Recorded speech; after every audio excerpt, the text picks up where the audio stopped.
It's that time of year again. The clock never stops turning, does it, Ray? Never stops. Never, ever, ever. Look, I wanted to ask you this because, believe it or not, even though you look at me here, I have a memory of it. I have a memory of that transition in my life as well. In fact, I'll never forget it, to be honest with you, when you talk about school. Is it still today such a major move? Yeah, it's big. It's got bigger. Why? It's got bigger. I think there's a combination of things. I think there's the teenage anxiety. I think parents now, if you think back to your own parents, they kind of let you to it. So you're talking about the transition now from sixth class into first year. And it's big now. It's very public. There's a lot of pressure, social media. People are a lot more involved. Parents talk a lot more. There's a lot more of one-upmanship. So, and I think for teenagers now, I think it's the figure something like 1 in 7 teenagers struggle from depression, anxiety. 60% of teenagers will suffer anxiety. Up to 15% of students will be bullied in secondary school. So they need more tools in order to equip themselves in secondary school. And I think there's a lot more expectation nowadays. And of course, you have the in this area, you know, the rural-urban divide. There's two things that I think of. You know, children coming from a small primary school in the outlying areas of the big towns of Navan, Dundalk, and Drogheda into a bigger secondary school, and then of course you don't have that one-to-one relationship with a teacher anymore. There are multiple teachers. Yeah, and the nature of teaching is changing. The nature of schooling is changing. Look, technology has changed the game, literally. That's why I call my program Raise the Game, because technology, just the way people learn, has changed. Microsoft did a study and they found that the average attention span has dropped from 12 seconds to 8 seconds over the last 20 years. So even now for a young person, Fortnite, Facebook, social media, it's literally murdered young people's memories because, you know, if you think back to when you were a young lad, we love to learn stuff. We love to knowledge was something we took pride in. Being able to, for me, I'm a big football fan, soccer fan, being able to name the last 20 FA Cup winners, for example, or even buying your latest album and being able to know the 10 or 11 songs on, I remember the album Hysteria by Def Leppard. That's changed now.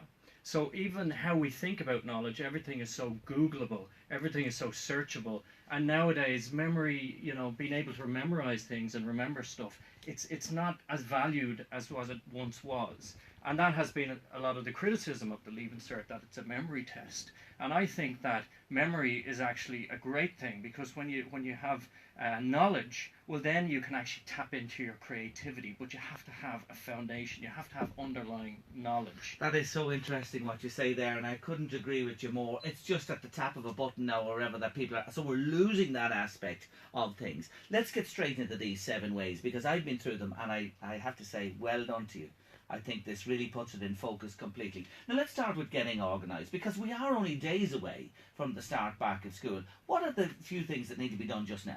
Just now, get organised. That's the first thing. So for anyone going into first year, third year, sixth year, whatever year, get organised. And look, you need 3 things. You need a good pen, you need a good folder. Still, Ray. You need a good pen, and what the pen writes down, the brain doesn't forget.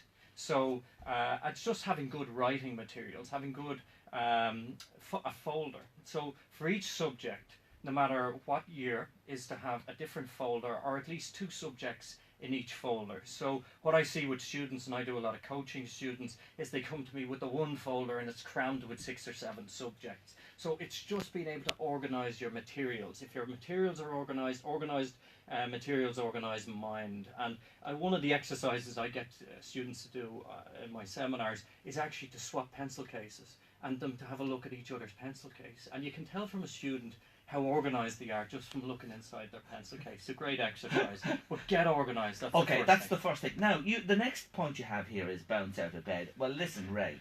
Here now you're talking to parents listening today who are frazzled by this, trying to get them to switch off from this technology. Yeah.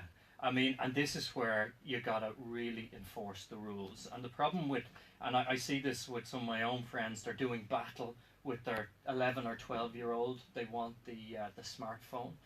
My own belief is a student shouldn't have a smartphone before secondary school. So for a lot of first years now, they're getting their first smartphone. So really, technology is and blue light and sleeping patterns. The big thing now is to start to get your teenager up a week or two to start to get them into the habit of getting up early. And I know certainly when I was a young lad, I used to have to get up for work for my dad. And any student who has a job over the summer, they have an advantage if they're getting up early. Or for students who could be doing night shifts or working in bars, they have a disadvantage. So the big thing about getting up is having a purpose to get up. And it's certainly very difficult for mum or dad to turn around on September 1st or August 23rd or whatever it is and say, jump out of bed at 8 o'clock. But they're going to have to start to put the rules in place with the technology and to get them up out of bed, whatever it is, 8 o'clock, 10 to 8, and start to build that habit as quick as we can. You know, being connected all the time now, this is the difficulty. I'm starting to check my phone a lot now myself. Yeah. There needs to be a curfew. You need to stop this at what time at night? What time should they be switched off at? Well, I think it's an hour before you go to bed. So, you know, you can have a simple rule, the 10 to 8 rule. So no tech after 10 and no tech before 8. Okay. And parents ask me this question all the time. How do I get the phone off them? Well, you're the parent. You're not the friend. So you're there to enforce the rules. It's your house. A parent that I was talking to recently, he has a car, like a car park for all the phones that are charged in the kitchen every night, and all the phones go there 10 o'clock, and then they sit down and watch half an hour TV as a family, and then kids go off to bed. Good regime that to have. On to point number 3, design your day. And something I see in this that caught my eye. You're a big fan of after-school study clubs. I think they're a great idea. I mean, the way I talk, certainly for senior students, for first years, they're adjusting to the extra hour in school. But for after-school study clubs, I think brilliant idea. Think about school like a job. So you're going there between 9 and 5.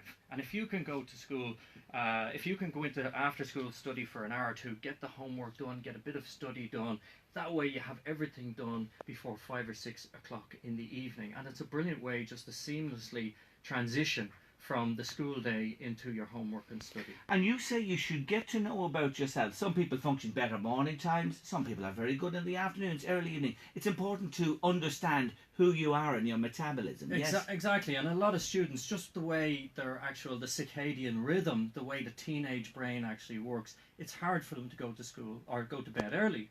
So for them, getting up in the morning is difficult. Functioning early in the morning is difficult. So for them, their peak time of study, and I talk about getting into the zone, getting into the power zone.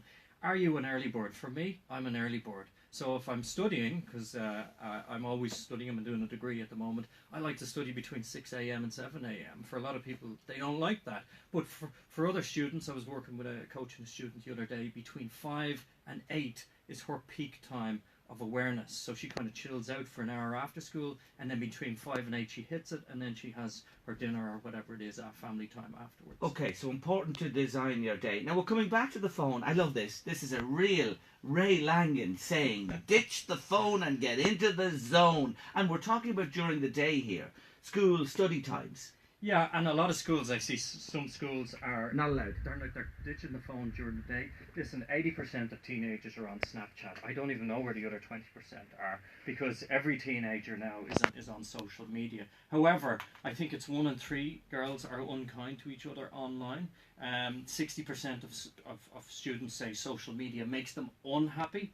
I have a social media and cyberbullying program called Game On, Game Over, and we talk a lot about the issues of smartphone addiction and social media and cyberbullying. And the big thing is for during the day, I know in schools, you can have a quick check during lunchtime or after school. Look, I love social media just as much as you, but the big thing is to use it with purpose, and also to be positive on social media. If this is a big message I say to students is, look, if you're why say something negative?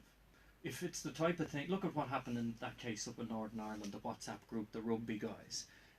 That's not what you want to see out there. So it's to only speak in the positive. And the big thing about social media is I get students to actually use social media to help them study. So they're big into Snapchat streaks. Why not a study streak? Why not form a WhatsApp group for your you and 3 or 4 other people for your English or for your history or for your geography? So form a study group online. So I'm all for technology, but get technology working for you. And also, when you're actually sit down to study for an hour, you have to take the phone off your desk. I have a game, it's called 3 times and you're out. If you touch your phone 3 times, the phone has to be turned off or out of the room, and you got to penalise yourself for 1 hour. You can't touch the phone, and this is the only way you'll get your work done. Distractions is a big problem for any student today. Huge. I can only imagine, and checking that. It's very important. It can't be on the table when you're studying. Now, the area you study in, be it your bedroom, or if you're lucky to have another little room or a cabin or a den you go to, you're all into getting this right, the ambience, where you are. Your environment is huge, and if you think about a lot of students, they might be doing their homework on a Sunday evening. Think of the Glenroe music, and everybody having to do their homework, and you're trying to get that bit of maths done, and you're sitting at the kitchen table. Oh, we love Biddy. That's what you do not want, okay? So I talk about how to turn your den, your office, your space in your room into a bat cave, into this place that you can learn, this place where you can go and you can get excited about your learning. And also, the brain is very interesting because it triggers in your mind. If you sit down at the table, the brain thinks it's eating food. If you go to your desk and you're only sitting there to do some study or some learning, then the brain actually gets triggered for that. And it takes 20, 30, 40 days for that trigger to set up. Whereas you want to get the brain working for you. So your environment is huge. Having natural light, having space, having it vibrant, having it colourful, having it clean. So having a clean study space. And the big thing parents say to me, well, how do I get them to do that? And that's what I talk about in my parents' seminars. Absolutely. Ray Langan is with us. He's the guru when it comes to teen and schools and studies. Raise the Game is his programme, and we're talking today about 7 ways to give your teen a back-to-school boost. 5 down, 2 to go, and more besides with Ray after the break.